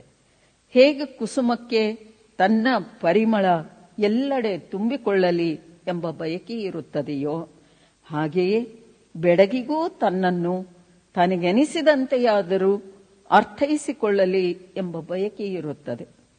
ಹೀಗಾಗಿ ಅಲ್ಲಿ ನಿಯಮವು ತನ್ನ ಅನಿಯಮತೆಯ ದಾರಿಯನ್ನು ಕ್ರಮಿಸುತ್ತದೆ. ತನ್ನನ್ನು ಬಳಸಿಕೊಂಡಾಗ ಆಗುವ ಹೂವಿನ ಖುಷಿಯ ಹಾಗೆಯೇ ಬೆಡಗಿನ ವಿವರವನ್ನು ಕೇಳಿದಾಗ ಬೆಡಗಿಗೂ ಖುಷಿ ಇದೆ. ಬೆಡಗು ಈ ರೀತಿಯ ಮುಗ್ಧತೆ ಬಯಸುವುದು ಒಂದು ವಿಶೇಷವೇ. ಇದು ಉಪಮಾತೀತವಾದ ಅನಿಯಮದ ಬೆಡಗು. ಇಂಥ ಚಮತ್ಕಾರ ತನ್ನಿಂದ ತಾನೇ ಸಂಭವಿಸುವಂತಹದ್ದು. ಈ ಹಿನ್ನೆಲೆಯಲ್ಲಿ ಬೆಡಗಿನ ಚಮತ್ಕಾರದ ರಹಸ್ಯವನ್ನು ಬಿಡಿಸಿಕೊಳ್ಳಬೇಕೆನ್ನುವುದೇ ಪ್ರಭುದೇವರ ಇಚ್ಛೆ. ಜ್ಞಾನಾಗ್ನಿ ಪರಿಮಳಗಳ ಹಾಗೆ ಬೆಡಗು ನಿರಾಳ, ಅಂದರೆ ಅದೊಂದು ನೆಮ್ಮದಿ ಶಾಂತಿಯನ್ನು ತಂದುಕೊಡುವ ಒಂದು ವ್ಯವಸ್ಥೆ.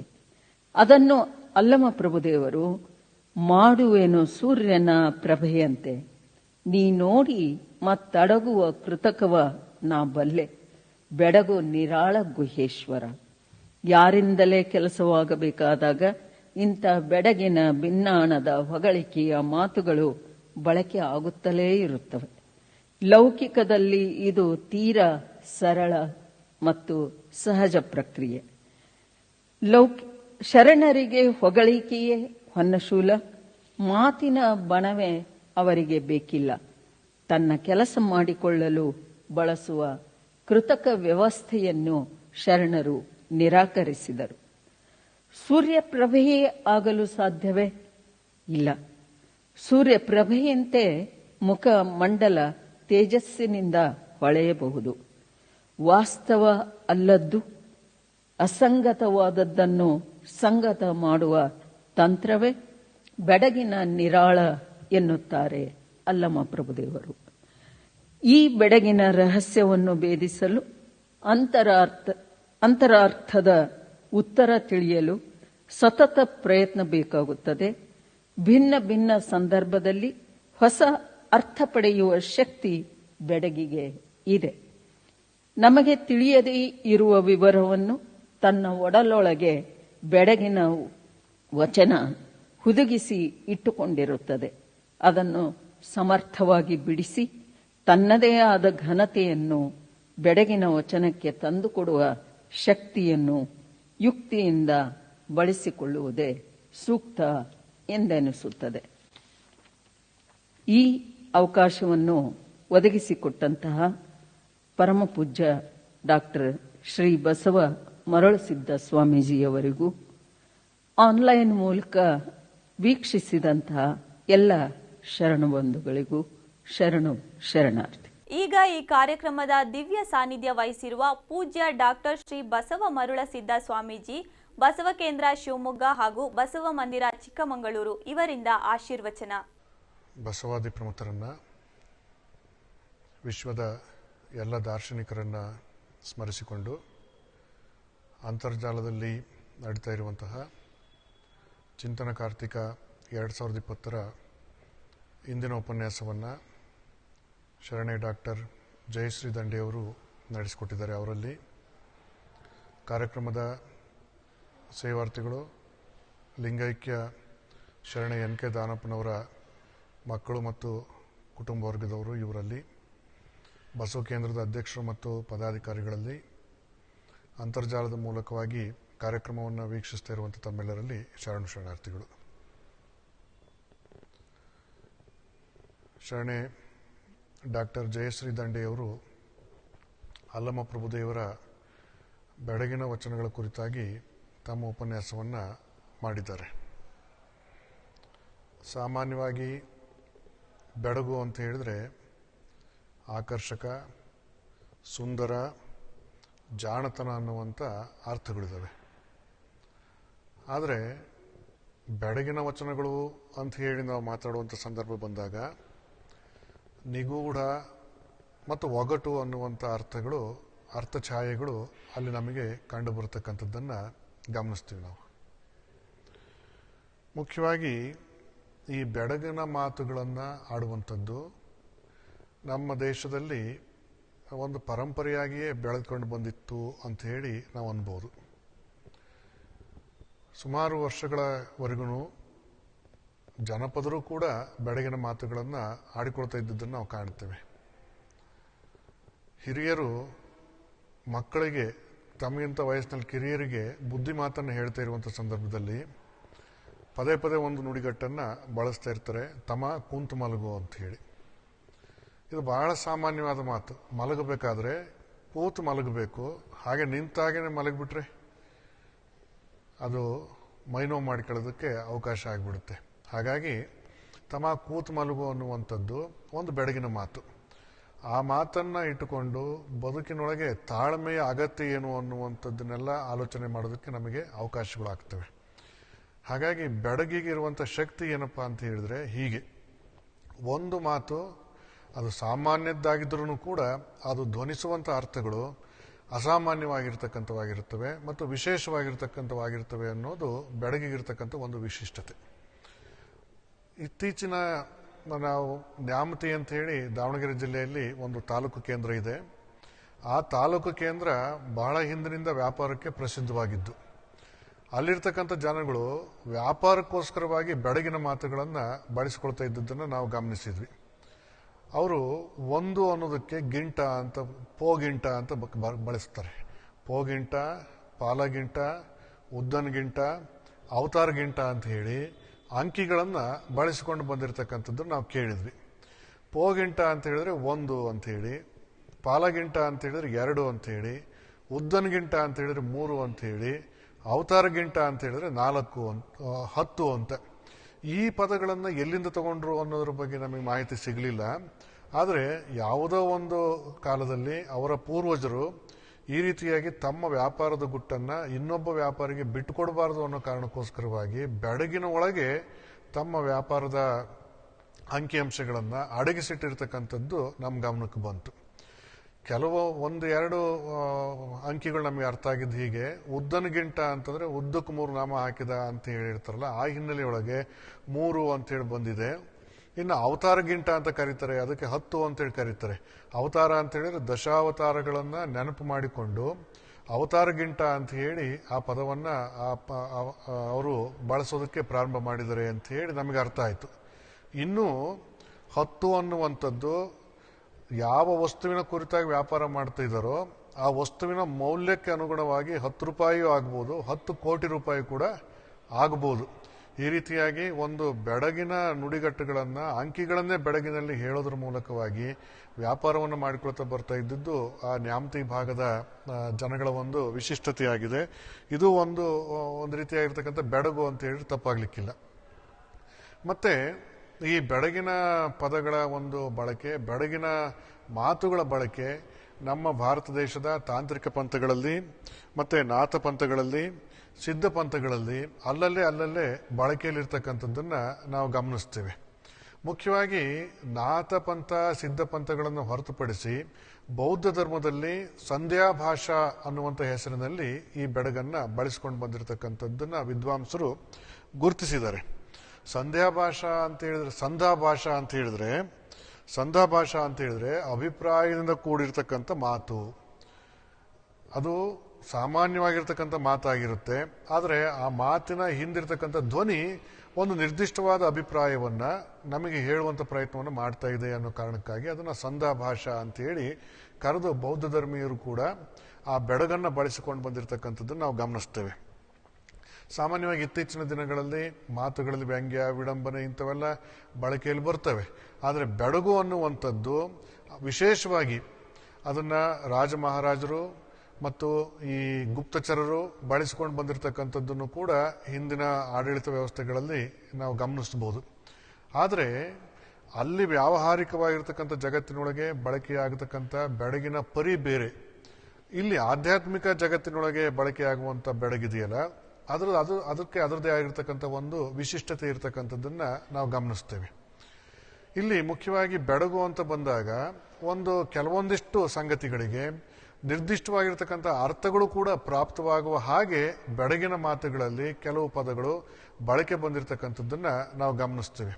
ವಿಶೇಷ ಉದಾಹರಣೆಗೆ ಹೇಳಬೇಕು ಅಂತಂದ್ರೆ, ಒಂದು ಮರ್ಕಟ ಅಂತ ಅಂದಾಗ, ಬೆಡಗಿನ ಮಾತು ಅಂತ ಹೇಳಿ ಬಂದಾಗ ಮರ್ಕಟ, ಮನವೆಂಬ ಮರ್ಕಟ ಅಂತ ಹೇಳಿ ನಾವು ಅದನ್ನು ಬಳಸ್ತೀವಿ. ಮರ್ಕಟ ಅಂತ ಹೇಳಿ ಅಂದ ತಕ್ಷಣ ಮನಸ್ಸು ಅನ್ನೋದು ನಮಗೆ ಅರ್ಥ ಆಗಿಬಿಡುತ್ತೆ.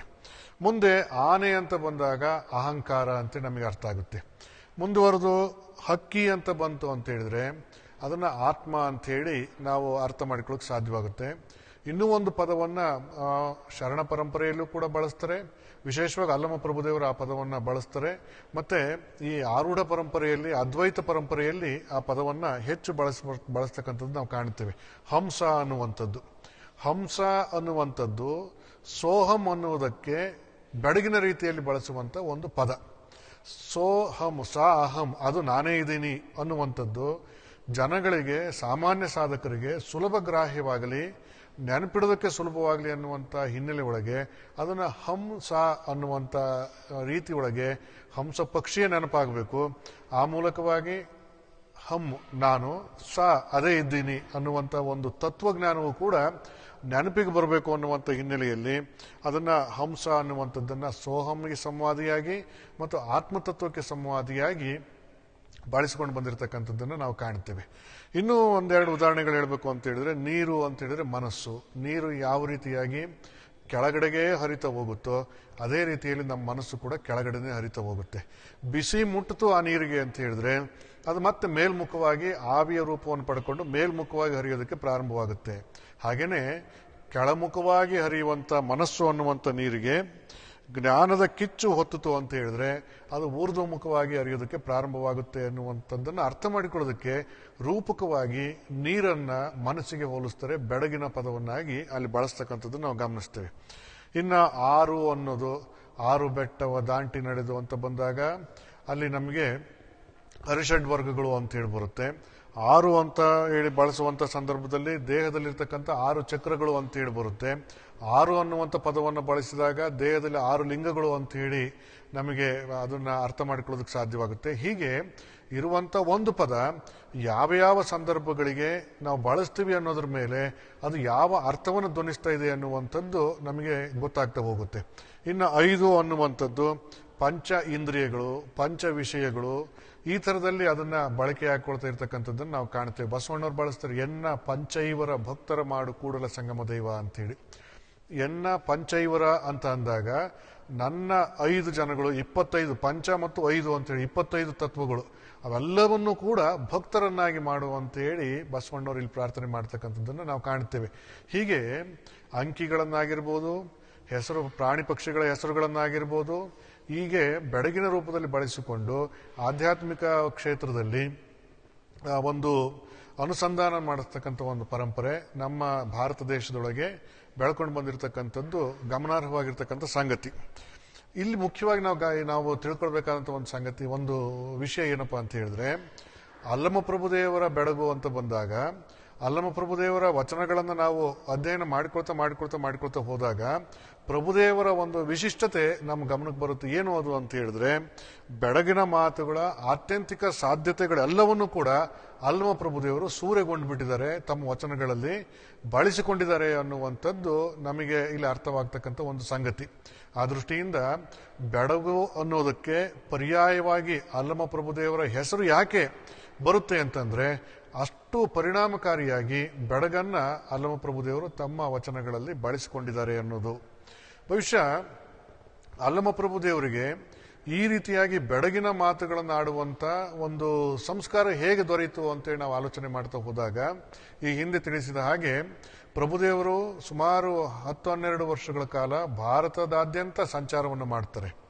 ವಿವಿಧ ಪಂಥದ ಆಧ್ಯಾತ್ಮಿಕ ಸಾಧಕರ ಜೊತೆಯಲ್ಲಿ ಮುಖಾಮುಖಿಯನ್ನು ಮಾಡಿಕೊಡ್ತಾರೆ. ಅದರಲ್ಲಿ ಸಿದ್ಧರಿದ್ರು, ಅದರಲ್ಲಿ ನಾಥ ಪಂಥದವರಿದ್ರು, ಅದರಲ್ಲಿ ತಾಂತ್ರಿಕರಿದ್ರು, ಅದರಲ್ಲಿ ಶಕ್ತಿಯ ಆರಾಧಕರಿದ್ರು, ಅದರಲ್ಲಿ ಶಿವನ ಆರಾಧಕರಿದ್ರು, ಆನಂತರದಲ್ಲಿ ದೇಹವೇ ಬಹಳ ಮುಖ್ಯ ಅಂತ ಹೇಳಿ ದೇಹ ಸಾಧಕರು, ಶರೀರ ಸಾಧಕರಿದ್ರು, ಆಮೇಲೆ ಬೌದ್ಧ ಪಂಥೀಯರಿದ್ರು ಮತ್ತು ಜೈನ ಪಂಥೀಯರಿದ್ರು. ಹೀಗೆ ದೇಶದ ವಿವಿಧ ಪಂಥೀಯ ಜನಗಳನ್ನೆಲ್ಲರನ್ನೂ ಕೂಡ ಭೇಟಿಯಾಗ್ತಾ ಅವ್ರ ಜೊತೆಯಲ್ಲಿ ತಮ್ಮ ಆಧ್ಯಾತ್ಮಿಕ ಸಂವಾದವನ್ನ ಮಾಡಿಕೊಳ್ತಾ ಅವರ ಆಧ್ಯಾತ್ಮಿಕ ಪ್ರಗತಿಗೆ ಗುರಿಯನ್ನ ಗೊತ್ತನ್ನು ತೋರಿಸಿಕೊಳ್ತಾ ಮಾರ್ಗದರ್ಶನವನ್ನು ಮಾಡಿಕೊಳ್ತಾ ಹೋಗ್ತಾ ಇದ್ದಾಗ ಅಲ್ಲಮಪ್ರಭುದೇವರಿಗೆ ಆಗಿರ್ತಕ್ಕಂಥ ಅನುಭವಗಳ ಅಭಿವ್ಯಕ್ತಿಗೋಸ್ಕರವಾಗಿ ಅವರೆಲ್ಲರಲ್ಲಿ ಕಂಡಿರ್ತಕ್ಕಂಥ ಬೆಳಗಿನ ಮಾತುಗಳನ್ನ ಅಲ್ಲಮಪ್ರಭುದೇವರು ಬಳಸಿಕೊಂಡಿರಬಹುದು.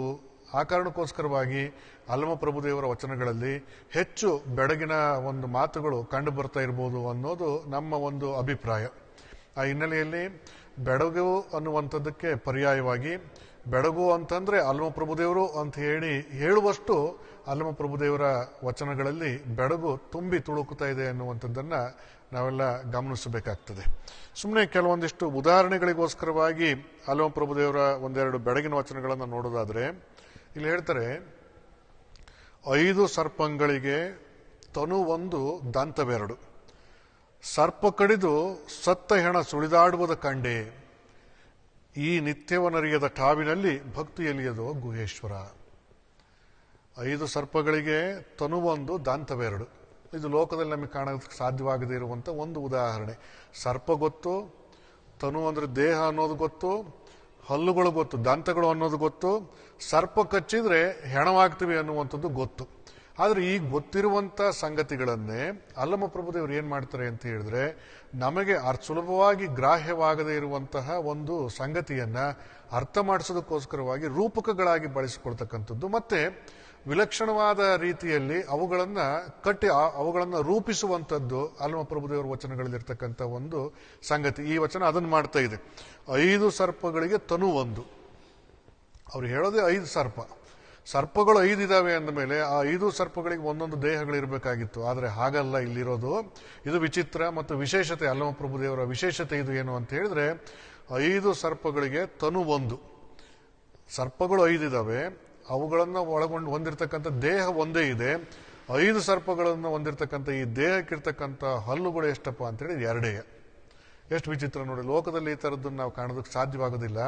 ಆದರೆ ಅಲ್ಲಮ ಪ್ರಭುದೇವರ ಸಾಧನೆಯ ಎತ್ತರಕ್ಕೆ ಏರಿರ್ತಕ್ಕಂಥ ಸಂದರ್ಭದಲ್ಲಿ ಅಲ್ಲಮ ಪ್ರಭುದೇವರು ಯಾವ ಸಂಗತಿಯನ್ನು ಹೇಳ್ತಾ ಇದ್ದಾರೆ ಅನ್ನುವಂಥದ್ದನ್ನು ನಾವು ಗ್ರಹಿಸ್ಕೊಳ್ಳೋದಕ್ಕೆ ಪ್ರಾರಂಭ ಮಾಡಿದ್ವಿ ಅಂತ ಹೇಳಿದ್ರೆ, ಹೌದು, ಲೋಕದಲ್ಲಿ ಇಂಥದ್ದು ಕೂಡ ಒಂದು ಸಂಭವಿಸುತ್ತೆ ಅನ್ನೋದು ನಮ್ಮೆಲ್ಲರ ಅರಿವಿಗೆ ಬರೋದಕ್ಕೆ ಸಾಧ್ಯವಾಗ್ತದೆ. 5 ಸರ್ಪಗಳು ಅಂತ ಹೇಳಿದ್ರೆ ನಮ್ಮಲ್ಲಿರ್ತಕ್ಕಂಥ ಪಂಚ ಇಂದ್ರಿಯಗಳು, ಕಣ್ಣು, ಕಿವಿ, ಮೂಗು, ನಾಲಿಗೆ, ಚರ್ಮ ಅನ್ನುವಂಥದ್ದೇನು ಇಂದ್ರಿಯಗಳಿದಾವಲ್ಲ, ಆ ಇಂದ್ರಿಯಗಳನ್ನು ಸರ್ಪಗಳು ಅಂತ ಕರೀತಾರೆ. ಆ ಸರ್ಪಗಳನ್ನು ಹೊಂದಿರತಕ್ಕಂಥ ದೇಹ ಯಾವುದಪ್ಪ ಅಂತ ಹೇಳಿದ್ರೆ ಮನಸ್ಸು. ಮನಸ್ಸು ಏನ್ ಮಾಡುತ್ತೆ ಅಂತ ಹೇಳಿದ್ರೆ, ಆ ದೇಹವನ್ನು ಏನ್ ಮಾಡುತ್ತೆ ಅಂತ ಹೇಳಿದ್ರೆ, ಆ 5 ಸರ್ಪಗಳನ್ನು ಬಳಸಿಕೊಂಡು ಆ ಮನಸ್ಸು ಅನ್ನುವಂಥ ದೇಹ 2 ದಂತಗಳ ಮೂಲಕವಾಗಿ ವಿಷವನ್ನು ಕಾರ್ಕೊಳ್ತಾ ಹೋಗುತ್ತೆ. ಆ 2 ದಂತಗಳು ಯಾವುವು ಅಂತಂದ್ರೆ ಅಹಂಕಾರ ಮತ್ತು ಮಮಕಾರ.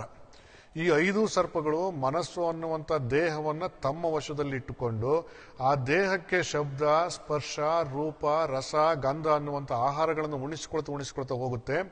ವಿಷಯಗಳ ಅಟ್ಟಹಾಸದಲ್ಲಿ ಮೆರೆಯೋದಕ್ಕೆ ಪ್ರಾರಂಭ ಮಾಡ್ತದೆ ಆ ದೇಹ. ಆ ಅಟ್ಟಹಾಸದಲ್ಲಿ ಮೆರೆಯೋದಕ್ಕೆ ಪ್ರಾರಂಭ ಮಾಡಿದಾಗ ಅದನ್ನ ಭೋಗಿಸುವಂಥ ಹಲ್ಲುಗಳು ಯಾವಾಗಿದ್ವು ಅಂತ ಹೇಳಿದ್ರೆ ಅಹಂಕಾರ ಮತ್ತು ಮಮಕಾರ ಅನ್ನುವಂಥ ಹಲ್ಲುಗಳು.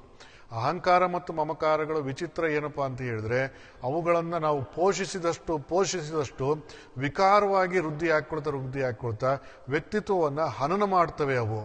ಹಾಗಾಗಿನೇ ಅಲ್ಲಮ ಪ್ರಭುದೇವರು ಇಲ್ಲಿ ಬಳಸೋದು ಏನಪ್ಪಾ ಅಂತಂದ್ರೆ, ಸರ್ಪ ಕಡಿದು ಸತ್ತ ಹೆಣ ಸುಳಿದಾಡುವುದ ಕಂಡೆ. ಈ ಅಹಂಕಾರ ಮಮಕಾರ ಅನ್ನುವಂತಹ 2 ಹಲ್ಲುಗಳಿಂದ ಈ ವಿಷಯ ಭೋಗಗಳನ್ನೆಲ್ಲ ಮಾಡಿಕೊಂಡು ವಿಷವನ್ನು ಸಂಗ್ರಹಿಸಿಕೊಂಡಿರ್ತಕ್ಕಂಥ ಆ ಸರ್ಪ ಜೀವಾತ್ಮನಿಗೆ ಕಚ್ಚಿಬಿಡುತ್ತೆ. ಜೀವಾತ್ಮನಿಗೆ ಕಚ್ಚಿ ಆ ಜೀವಾತ್ಮನನ್ನ ತನ್ನ ಮೂಲ ಸ್ವರೂಪ ಏನು ಅನ್ನೋದು ತಿಳುವಳಿಕೆ ಇರಲಾರದಿರುವ ಹಾಗೆ ಸತ್ತ ಹೆಣದಂತೆ ಮಾಡಿಬಿಡುತ್ತೆ. ಹಾಗಾಗಿ ಆ ಜೀವಾತ್ಮನನ್ನು ಹೊಂದಿರತಕ್ಕಂಥ ಈ ಶರೀರವನ್ನು ಅಲ್ಲಮ ಪ್ರಭು ಏನ್ ಮಾಡ್ತಾರೆ, ಸತ್ತ ಹೆಣ ಸುಳಿದಾಡ್ತಾ ಇದೆ ಅಂತ ಹೇಳ್ತಾರೆ. ತನ್ನ ಮೂಲ ಸ್ವರೂಪದ ಅರಿವನ್ನು ಮರೆತಿರ್ತಕ್ಕಂಥ ಜೀವಾತ್ಮ ಹಾಗೇ ಸುಳಿದಾಡ್ತಾ ಇದ್ದ, ಈ ವಿಷಯ ವಾಸನೆಗಳನ್ನು ಭೋಗಿಸ್ಕೊಳ್ತಾನೆ ಸುಳಿದಾಡ್ತಾ ಇದ್ದ ಅಂತಂದ್ರೆ ಅದು ಸತ್ತ ಹೆಣವಲ್ಲದೆ ಮತ್ತಿನ್ನೇನು. ಹಾಗೆ ಆ ವಿಷಯ ವ್ಯಾಮೋಹಗಳಿಂದ ಅಹಂಕಾರ ಮಮಕಾರಗಳಿಗೆ ಒಳಗಾಗಿ ವಿಷವನ್ನೇ ವ್ಯಾಪಿಸಿಕೊಂಡು ತುಂಬಿಕೊಂಡಿರ್ತಕ್ಕಂಥ ಜೀವಾತ್ಮ ಇದ್ದಾಗ, ಆ ಪರಿಸ್ಥಿತಿಯಲ್ಲಿದ್ದಾಗ ಭಕ್ತಿ ಅನ್ನುವಂಥದ್ದು ಎಲ್ಲಿ ಬರೋದಕ್ಕೆ ಸಾಧ್ಯವಾಗುತ್ತೆ? ಈ ನಿತ್ಯವನರಿಯದ ಠಾವಿನಲ್ಲಿ ಭಕ್ತಿ ಎಲ್ಲಿಯದೋ ಗುಹೇಶ್ವರ. ಹೀಗೆ ತನ್ನ ಮೂಲ ಸ್ವರೂಪದ ಅರಿವನ್ನು ಮರೆತುಕೊಂಡಿರ್ತಕ್ಕಂಥ ಜೀವಾತ್ಮನಿಗೆ ಭಕ್ತಿ ಅನ್ನುವಂಥದ್ದು ಹೇಗೆ ಬರೋದಕ್ಕೆ ಸಾಧ್ಯ ಅನ್ನುವಂಥದ್ದನ್ನ ಅಲ್ಲಮ ಇಲ್ಲಿ ಪ್ರಶ್ನೆ ಮಾಡಿಕೊಳ್ತಾ ಹೋಗ್ತಾನೆ. ಅಂದ್ರೆ ವಿಷದಿಂದ ಮೂಲ ಸ್ವರೂಪದ ಅರಿವನ್ನು ಕಳ್ಕೊಂಡಿರ್ತಕ್ಕಂಥ ಜೀವನೇ, ಆತ್ಮನೇ ಅಲ್ಲಿ ಸತ್ಯ ಹೆಣವಾಗಿ ಬಿಡ್ತಾನೆ.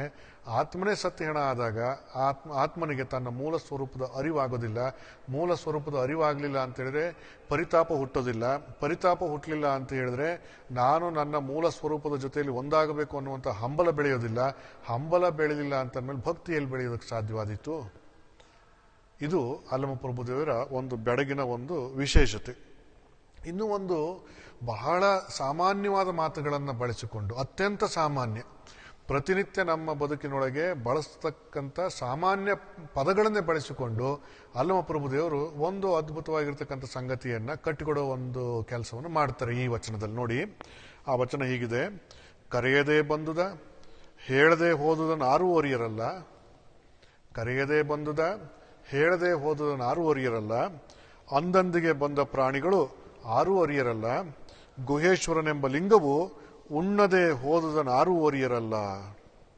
ಗುಹೇಶ್ವರನೆಂಬ ಲಿಂಗವು ಉಣ್ಣದೆ ಹೋದುದ ನಾರು ಅರಿಯರಲ್ಲ. ಇದು ನೋಡಿ ಬಳಸುವಂಥ ಸಾಮಾನ್ಯ ಪದಗಳು. ಕರೆದೇನೆ ಬಂದೆಲಪ್ಪ ಅಂತ ಅಂತೀವಿ ನಾವು, ಮತ್ತು ಹೇಳ್ದೇನೆ ಓದೆಲಪ್ಪ ಅಂತೀವಿ ನಾವು. ಇವೆಲ್ಲ ಸಾಮಾನ್ಯ ಜೀವನದೊಳಗೆ ಬಹುತೇಕ ವ್ಯಾವಹಾರಿಕ ಬದುಕಿನೊಳಗೆ ಬಳಸುವಂಥ ಸಾಮಾನ್ಯ ನುಡಿಗಟ್ಟುಗಳು. ಆದರೆ ಈ ಸಾಮಾನ್ಯ ನುಡಿಗಟ್ಟುಗಳನ್ನು ಬಳಸಿಕೊಂಡು ಅಲ್ಲಮ ಪ್ರಭುದೇವರು ಹುಟ್ಟು ಸಾವುಗಳ ಬಗ್ಗೆ ಮಾತಾಡ್ತಾರೆ. ಇಲ್ಲಿ ಕರೆಯದೇ ಬಂದುದು, ಹೇಳದೆ ಹೋದುದು. ನಾನು ಹುಟ್ಟಬೇಕಪ್ಪ, ನೀನೇ ಹುಟ್ಟಬೇಕು ಅಂತ ನಮ್ಗೆ ಯಾರೂ ಕೂಡ ಆಹ್ವಾನ ಪತ್ರಿಕೆಯನ್ನು ಕೊಟ್ಟಿರೋದಿಲ್ಲ. ಅದೇ ರೀತಿಯಲ್ಲಿ ನೀನು ಈ ಕ್ಷಣಕ್ಕೆ ಸಾಯಬೇಕು ಅಂತ ಯಾರೂ ಕೂಡ ನಮಗೆ ನಿರೂಪವನ್ನ ಅಥವಾ ಒಂದು ನಿರ್ಧಾರಿತ ಸಮಯವನ್ನ ನಮಗೆ ಯಾರಿಗೂ ಕೊಟ್ಟಿರೋದಿಲ್ಲ. ನಾವು ಕರೆದೇನೆ ಬರ್ತೀವಿ, ಹೇಳ್ದೇನೆ ಹೋಗ್ತೀವಿ. ಇಲ್ಲಿ ಇದ್ರ ನಡುವೆ ಈ ತಿಳುವಳಿಕೆ ಅನ್ನುವಂಥದ್ದು ಯಾರಿಗೂ ಗೊತ್ತಾಗ್ತಾ ಇಲ್ವಲ್ಲ ಅನ್ನುವಂಥ ವ್ಯಥೆ ಅಲ್ಲಮ ಪ್ರಭುದೇವರು ಕಾಡ್ತಾ ಇರುವಂಥದ್ದು. ಕರೆದೇನೆ ಬರೋದು, ಹೇಳ್ದೇನೆ ಹೋಗೋದು ಎಷ್ಟು ವಿಚಿತ್ರ ಅಂತ ಹೇಳಿದ್ರೆ, ಈ ಭೂಮಿಯ ಮೇಲೆ ಅಂದಂದಿಗೆ ಬಂದ ಪ್ರಾಣಿಗಳು ಯಾರೂ ಅರಿಯರಲ್ಲ. ಎಷ್ಟೊಂದು ಜನ, ಎಷ್ಟೊಂದು ಪ್ರಾಣಿ ಪಕ್ಷಿ ಜೀವಜಂತುಗಳು ಮನುಷ್ಯರು ಎಲ್ಲರೂ ಹುಟ್ಟಿಕೊಂಡು ಹೋಗ್ತಾನೆ ಇದ್ದಾರೆ, ಬರ್ತಾ ಇದ್ದಾರೆ. ಹೀಗೆ ಬಂದು ಹೋಗಿ ಮಾಡಿರ್ತಕ್ಕಂಥ ಅಂದಂದಿನ ಪ್ರಾಣಿಗಳಿಗೂ ಕೂಡ ಈ ಸಂಗತಿ ಅರ್ಥವಾಗ್ಲಿಲ್ವಲ್ಲ ಅನ್ನುವಂಥದ್ದನ್ನು ಹೇಳ್ತಾ ಮುಂದೆ ಹೇಳ್ತಾರೆ, ಗುಹೇಶ್ವರನೆಂಬ ಲಿಂಗವು ಉಣ್ಣದೆ ಹೋದುದನ್ನು ಆರು ಅರಿಯರಲ್ಲ. ಗುಹೇಶ್ವರನೆಂಬ ಲಿಂಗವು ಉಣ್ಣದೆ ಹೋದುದನ್ನು ಆರು ಅರಿಯರಲ್ಲ. ಈ ರೀತಿಯಾಗಿ ಕರೆಯದೆ ಬಂದು ಹೇಳದೆ ಹೋಗುವ ನಡುವೆ ನಾವೇನಾಗ್ತೀವಿ ಅಂತ ಹೇಳಿದ್ರೆ, ನಮ್ಮ ಮೂಲ ಸ್ವರೂಪದ ಅರಿವನ್ನು ಮರೆತು ಬಿಡ್ತೇವೆ. ನಾನು ಎಲ್ಲಿಂದ ಬಂದೆ, ಮುಂದೆ ನನ್ನ ಗಂತವ್ಯ ಯಾವುದು, ಎಲ್ಲಿಗೆ ಹೋಗ್ತೀನಿ ಅನ್ನುವಂಥ ತಿಳುವಳಿಕೆಯನ್ನು ಮರೆತು ನಾವು ಗುಹೇಶ್ವರನನ್ನು ಮರೆತೇವೆ. ಗುಹೇಶ್ವರ ಸೃಷ್ಟಿ ಮಾಡಿರ್ತಕ್ಕಂಥ ಈ ಜಗತ್ತನ್ನ ನಾವು ಅನುಭವಿಸ್ಕೊಳ್ತಾ ಮೈ ಮರಿತೇವೆ. ಒಂದು ದಿನ ಸಮಯ ಬಂದಾಗ ಇಲ್ಲಿಂದ ಹೊರಟು ಹೋಗ್ತೇವೆ. ಆದರೆ ಗುಹೇಶ್ವರ ಹೇಗಿದ್ದಾನೆ ಅಂತಂದ್ರೆ, ತಾನೇ ಸೃಷ್ಟಿ ಮಾಡಿರ್ತಕ್ಕಂಥ ಈ ಜಗತ್ತು, ಆ ಜಗತ್ತಿನಲ್ಲಿ ಸಾಕಷ್ಟು ಭೋಗಗಳಿದ್ದಾವೆ, ಸಾಕಷ್ಟು ಭಾಗ್ಯಗಳಿದ್ದಾವೆ, ಸಾಕಷ್ಟು ನೋವು ನಲಿವುಗಳಿದ್ದಾವೆ. ಇವ್ಯಾವುಗಳನ್ನು ಕೂಡ ತಾನು ಉಣ್ಣದೇನೆ ನಿರ್ಲಿಪ್ತನಾಗಿ ನಿರಾಳವಾಗಿ ಇರ್ತಕ್ಕಂಥದ್ದನ್ನ ಯಾರೂ ಅರಿಲಿಲ್ವಲ್ಲ. ತನ್ನದೇ ಸೃಷ್ಟಿಯ ಈ ಜಗತ್ತನ್ನ ಅಷ್ಟು ನಿರಾಳವಾಗಿ ಇರೋದಕ್ಕೆ, ಜಗತ್ತಿನೊಳಗೆ ಅಷ್ಟು ನಿರಾಳವಾಗಿ ಇರೋದಕ್ಕೆ ಗುಹೇಶ್ವರನಿಗೆ ಸಾಧ್ಯವಾಗಿದೆ. ಹಾಗಾಗಿ ಗುಹೇಶ್ವರನ ಸ್ವರೂಪದವರಾಗಿರ್ತಕ್ಕಂಥ ಕರೆಯದೇ ಬಂದು ಹೇಳದೆ ಹೋಗುವಂತ ನಾವುಗಳು ಕೂಡ ಅದನ್ನು ಅರ್ಥ ಮಾಡಿಕೊಂಡ್ವಿ ಅಂತ ಹೇಳಿದ್ರೆ, ಗುಹೇಶ್ವರ ಉಣ್ಣದೇ ಇರುವಂತಹ ಸ್ಥಿತಿಯನ್ನು ನಾವು ಅರ್ಥ ಮಾಡಿಕೊಂಡ್ವಿ ಅಂತ ಹೇಳಿದ್ರೆ, ಈ ಜಗತ್ತಿನ ಯಾವ ನೋವುಗಳು ನಮಗೆ ಬಾಧೆಯನ್ನುಂಟು ಮಾಡೋದಿಲ್ಲ, ಯಾವ ನಲಿವುಗಳು ಕೂಡ ನಮ್ಮಲ್ಲಿ ಉನ್ಮತ್ತತೆಯನ್ನು ತಂದು ಕೊಡೋದಿಲ್ಲ. ಒಂದು ನಿರ್ಲಿಪ್ತತೆಯ ನಿರಾಳವಾದ ಬದುಕನ್ನು ನಡೆಸೋದಕ್ಕೆ ನಮಗೆ ಸಾಧ್ಯವಾಗ್ತದೆ. ಆ ಸಂಗತಿಯನ್ನು ಅರ್ಥ ಮಾಡಿಕೊಳ್ಬೇಕು ನಾವೆಲ್ಲರೂ ಅನ್ನುವಂಥದ್ದನ್ನ ಅತ್ಯಂತ ಸರಳವಾದ ಒಂದು ಮಾತುಗಳ ಮೂಲಕವಾಗಿ ಅಲ್ಲಮ ಪ್ರಭುದೇವರು ಈ ಗಹನವಾದ ಸಂಗತಿಯನ್ನು ಅರ್ಥ ಮಾಡಿಸುವಂಥ ಪ್ರಯತ್ನವನ್ನು ಮಾಡ್ತಾ ಇದ್ದಾರೆ. ಇದು ಅಲ್ಲಮ ಪ್ರಭುದೇವರ ಬೆಳಗಿನ ವಚನಗಳಲ್ಲಿರ್ತಕ್ಕಂಥ ಒಂದು ಶಕ್ತಿ. ಇಂತಹ ಬೆಳಗಿನ ವಚನಗಳ ಕುರಿತಾಗಿಯೇ ತಮ್ಮ PhD ಪ್ರಬಂಧವನ್ನು ಬರೆದಿರ್ತಕ್ಕಂಥ ಶರಣೆ ಡಾಕ್ಟರ್ ಜಯಶ್ರೀ ದಂಡಿಯವರು ಬೆಳಗು ಅಂದ್ರೆ ಹೇಗಿರುತ್ತೆ, ಆ ಬೆಳಗಿಗೆ ಒಳಗಾಗೋದು ಹೇಗೆ, ಬೆಳಗನ್ನ ಅರ್ಥ ಮಾಡಿಕೊಳ್ಳೋದು ಹೇಗೆ ಅನ್ನುವಂಥ ಸಂಗತಿಗಳನ್ನ ಪ್ರಭುದೇವರ ವಚನಗಳ ಮೂಲಕವಾಗಿ ನಮ್ಮೆಲ್ಲರಿಗೂ ಕೂಡ ಅರ್ಥ ಮಾಡಿಸುವಂತ ಪ್ರಯತ್ನವನ್ನು ಮಾಡಿಕೊಟ್ಟಿದ್ದಾರೆ. ಅವರಿಗೆ ಈ ಸಂದರ್ಭದಲ್ಲಿ ಕೃತಜ್ಞತೆಗಳನ್ನು ಸಲ್ಲಿಸಿ, ಇವತ್ತಿನ ದಾಸೋಹ ಸೇವಾರ್ಥಿಗಳಾಗಿರ್ತಕ್ಕಂಥ ಲಿಂಗೈಕ್ಯ ಶರಣ NK ದಾನಪ್ಪನವರು ಮತ್ತು ದಾನಪ್ಪನವರ ಮಕ್ಕಳು ಮತ್ತು ಕುಟುಂಬ ವರ್ಗದವರಿಗೆ ಮತ್ತು ಅಂತರ್ಜಾಲದಲ್ಲಿ ಈ ಕಾರ್ಯಕ್ರಮವನ್ನು ವೀಕ್ಷಿಸ್ತಾ ಇರುವಂತಹ ತಮ್ಮೆಲ್ಲರಿಗೆ ಶುಭವನ್ನು ಹಾರೈಸಿ ಮಾತುಗಳಿಗೆ ವಿರಾಮ ಕೊಡ್ತೇನೆ. ಶರಣಾರ್ಥಿಗಳು. ಶಿವಮೊಗ್ಗದ ಅಕ್ಕನ ಬಳಗದ ಸದಸ್ಯರಿಂದ ಮಂಗಳಗೀತೆ. ನಿಮ್ಮ ಶರಣರಿಗೆ ಶರಣೆಂಬುದ ಕರುಣಿಸು ಕೂಡಲ ಸಂಗಮ ದೇವ, ನಿಮ್ಮ ಶರಣರಿಗೆ ಶರಣೆಂಬುದ ಕರುಣಿಸು ಕೂಡಲ ಸಂಗಮ ದೇವ.